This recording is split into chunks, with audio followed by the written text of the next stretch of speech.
Hola, bienvenido una vez más a tu clase virtual Yo trabajo desde casa. Ahora con el tema del imperio a la república, de historia de tercer grado. El aprendizaje es que el alumno analice los principales proyectos e ideas independentistas que llevaron al surgimiento de una nueva nación. Acompáñeme a analizar el video de la clase del día de hoy. No se les olvide tomar las notas correspondientes.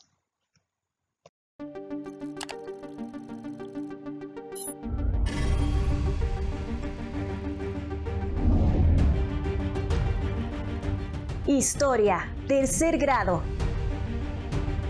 Bloque 1. Secuencia 5. Del Imperio a la República. Fray Servando Teresa de Mier, precursor del liberalismo.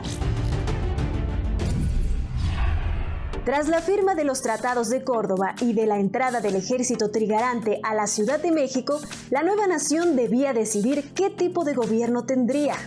En este intento por definirlo, hubo 3 proyectos que marcaron la vida política del país. ¿Cuáles fueron los proyectos de nación durante los primeros años del México independiente? La vida nacional de México inició con un imperio.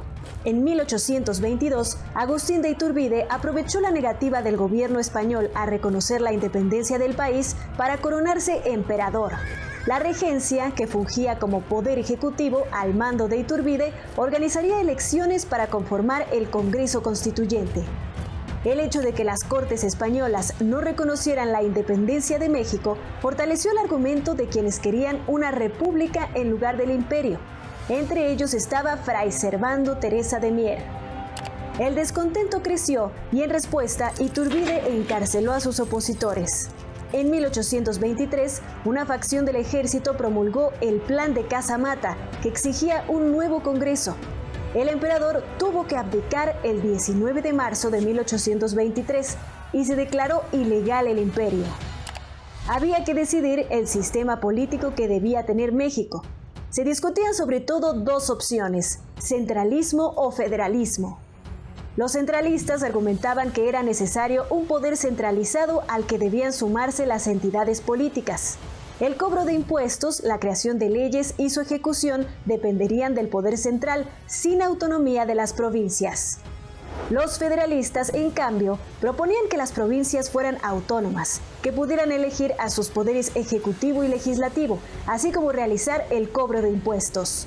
La postura federalista se basó sobre todo en la diversidad regional. Era claro que las regiones tenían distintas necesidades, costumbres, actividades económicas y densidad de población. Su idea era la de un pacto federal, de ahí su nombre. En este contexto, el fraile dominico Servando Teresa de Mier, uno de los políticos más importantes de la época con tendencias liberales, señaló la necesidad de la independencia y libertad absoluta de América con relación a España. Su idea era la de una república. En su texto Discurso de las Profecías, Mier sostuvo que México necesitaba de un Congreso, de gobiernos independientes, una constitución y un ejército. Explicó que el país no estaba preparado para otorgarle demasiada autonomía a los estados de la Federación. Así, con esta idea de una república federal representativa y democrática, y con Fray Servando Teresa de Mier como diputado del Congreso, el 31 de enero de 1824 fue promulgada el Acta Constitutiva de la Federación Mexicana de Corte Federalista, la cual asignó el nombre oficial al país, Estados Unidos Mexicanos. En esta acta se destacan los siguientes puntos: la soberanía de los estados, la división de poderes en ejecutivo, legislativo y judicial, la representación en 2 cámaras, la religión católica como la única. Tras la promulgación de la Constitución, el país quedó integrado por 19 estados, el Distrito Federal y 4 territorios que serían gobernados por el gobierno federal. En 1824, con la nueva Constitución, el Congreso convocó a elecciones. El primer presidente de México fue Guadalupe Victoria, y en 1829 lo sería Vicente Guerrero, quien hizo frente al fallido intento de reconquista española.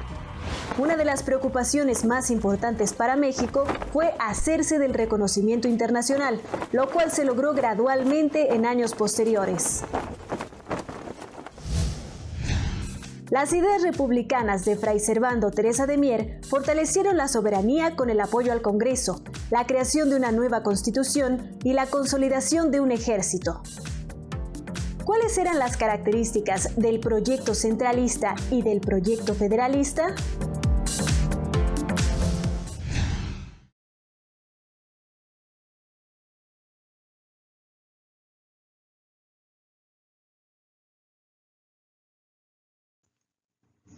En este tema, examinarás algunos de los distintos proyectos de nación que se intentaron durante los primeros años del México independiente.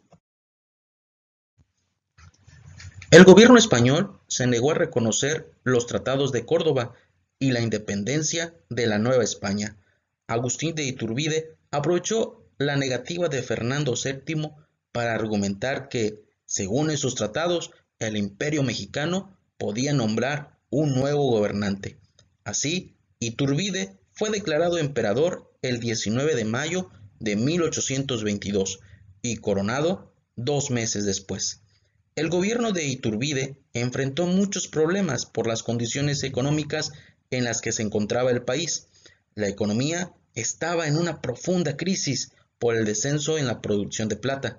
Las fuerzas españolas estacionadas en San Juan de Ulúa se negaron a reconocer la independencia y bloquearon el puerto de Veracruz, la principal entrada y salida de mercancías del país, cuya aduana era una fuente importante de ingresos para el Estado. Esta situación obligó al gobierno mexicano a obtener un par de préstamos con banqueros de Londres para fortalecer al ejército, lo que aumentó el endeudamiento del país. Los insurgentes republicanos no estaban de acuerdo con el imperio de Iturbide. La inconformidad creció y el emperador mandó a encarcelar a sus opositores y disolvió el Congreso.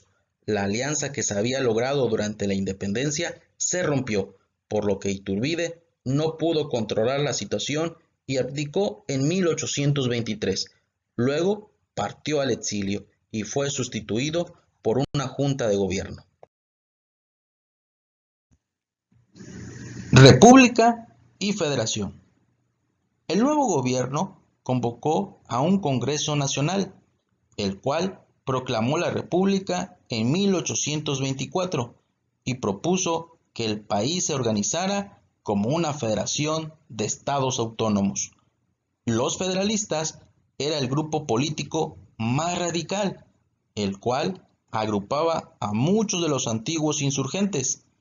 Con el tiempo, algunos de los federalistas formarían parte del grupo que promovió el liberalismo en nuestro país. Los liberales defendieron un Estado que impulsara reformas a favor de la libertad del individuo. Una república es una forma de gobierno en la que la soberanía reside en el pueblo, quien elige a sus representantes y gobernantes para que ejerzan el poder durante el plazo determinado por su constitución. Y un federalismo es un sistema político conformado por un conjunto de estados soberanos, donde cada uno conserva su autonomía, pero son regidos por un gobierno nacional. Fray Servando Teresa de Mier. Uno de los principales defensores del federalismo desde la época de la independencia fue Fray Servando Teresa de Mier. Participó como diputado en el Congreso que se encargó de redactar la Constitución Republicana de 1824. En una de las sesiones pronunció su discurso de las profecías, en el que criticó la federación que se planteaba y que estaba basada en el modelo de Estados Unidos, pues aseguraba que en México se estaría dividiendo lo que España había gobernado de manera unida. Para él, México no estaba preparado aún para darles demasiada autonomía a los estados de la federación y consideraba que este proceso debía hacerse poco a poco. Además, destacó que no podía consolidarse la democracia en un país en el que no existía una ciudadanía educada. La vida de Fray Servando tuvo episodios de aventura. Por su oposición a la monarquía, fue apresado por el gobierno español. Escapó de varias cárceles y conventos de ciudades como Cádiz, Zaragoza y Sevilla. En 1820 escapó del penal de La Habana. Su última fuga fue del convento de Santo Domingo en la Ciudad de México en 1822, donde estuvo recluido por su oposición al imperio de Iturbide.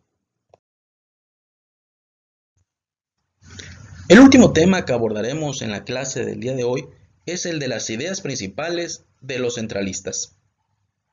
Entre los grupos que aceptaron la instauración de la República, había quienes pensaban que, a diferencia de los federalistas, era necesario que los estados no contaran con autonomía porque existía el peligro de que se separaran del naciente país, por lo que sostenían que la nación debía tener un gobierno fuerte desde el centro del país.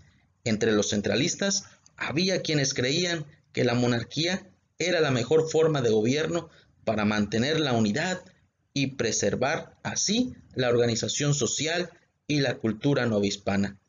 Al final, aceptaron la república por el fracaso del gobierno imperial de Iturbide, pero defendieron sus ideas a lo largo del siglo XIX. Centralismo es un sistema político en el que el gobierno central concentra las decisiones políticas, económicas y administrativas de un país. Llegamos al final, no sin antes dejarte tu actividad, que están ubicadas en las páginas 46 a la 48 de tu libro de historia. Eso es todo, nos vemos en la siguiente sesión. Cuídate mucho y quédate en casa.